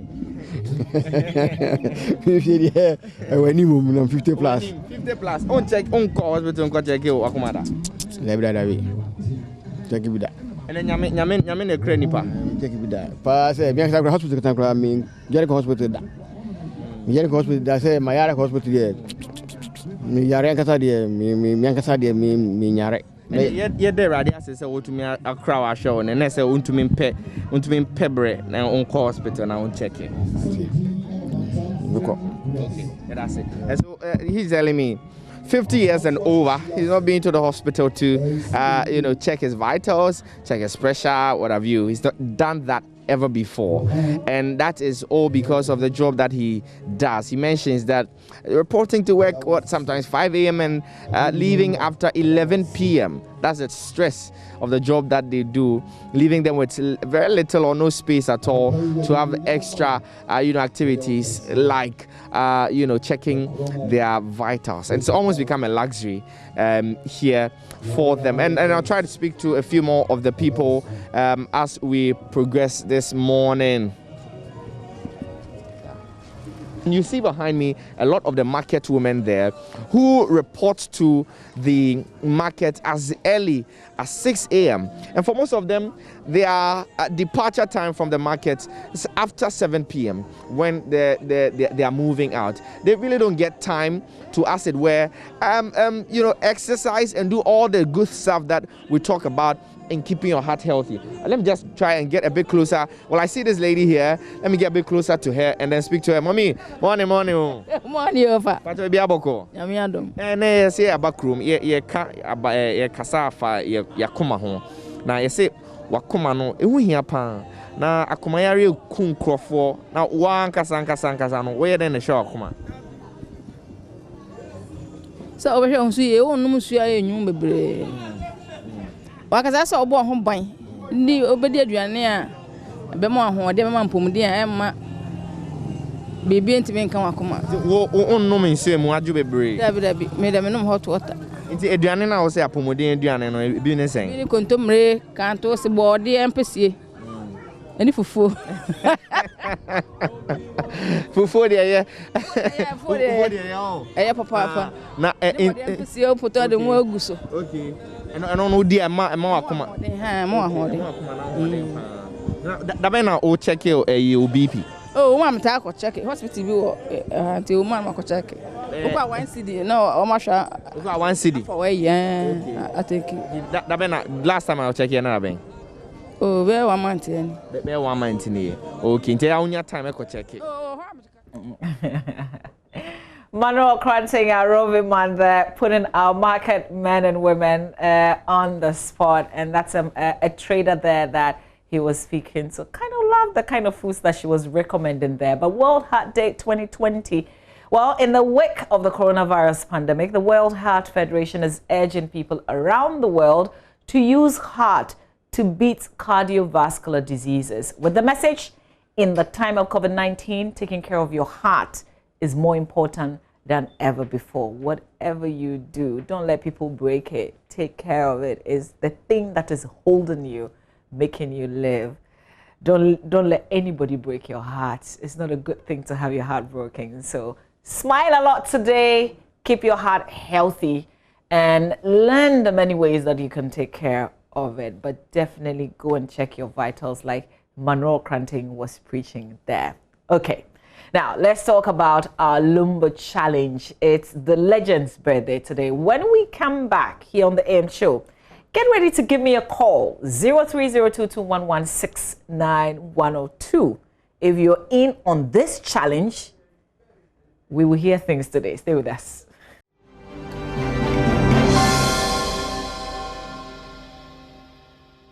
What are you talking about today? Okay, so I had an extensive interview with Miss Universe Ghana 2020, and then she spoke about why she chose autism for her project. Oh. And she said that her brother suffers, her younger brother suffers from it. Oh. That's why she's very passionate about it. And she talks more about this in this interview. Watch. I have always wanted this dream since I was a little girl, and I'm so glad that it's finally come true. Because I feel like everyone kind of wants to be a pageant queen when they're a little girl, and then when it comes true, it's like, wow, it's really here. It's so surreal. Different thing are you going to do from the other queens that have won before you?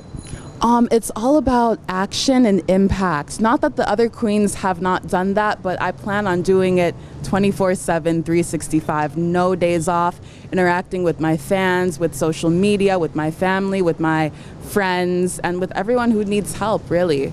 That's what I'll do differently. What exactly was your job before you became a queen? Sure. So, when you're a communications executive, you handle a lot of different hats in the office. whereas, you know, you're behind the scenes and you're in front of the camera as well, and for a lot of different companies. For me, I love getting to know people, but I like to get to know the real essence of them, because anyone can just walk outside and put on a facade, but for me, it's more important to know the content of their character and the true meaning of their heart, really.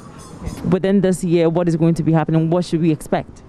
You should be expecting a lot of great things, a lot of Autism Speaks movements, a lot of speech pathologists, a lot of awareness on autism in Ghana itself, so we can raise the noise level and make Ghanaians know that, okay, autism is not just something that is obscure, it's something that's serious, and we need to take it for what it is. Do you know anybody personally who's suffering from autism? Yes, so this is where I birthed the love for it. My younger brother was born 24 weeks, premature. He was 1 pound, 12 ounces, and he was the size of my hand, and his foot was the size of my pinky fingernail. So, you know, when I see him going through some of the struggles that he has, I just don't want to hear that somebody in Ghana is drowning their child, because that could have been my brother. So let's change the narrative. Let's educate everyone on this topic such that that never happens again. See, with autism, the striking thing about it is most kids are very angry and temperamental, but my brother is not. He's the sweetest person ever. Everyone loves him, and he has a speech pathologist, and without that, he wouldn't have been able to talk. Queen, now you're Miss Universe Ghana 2020. What benefits are you getting from this? Sure. So the car is underway, but you know, for me, it's not so much about the material things as it is about the platform. If I can use this platform to change the world for the better in this. Yeah, so that was Chelsea Taiwi, Miss Universe Ghana 2020, and she was talking about why she chose autism for her project.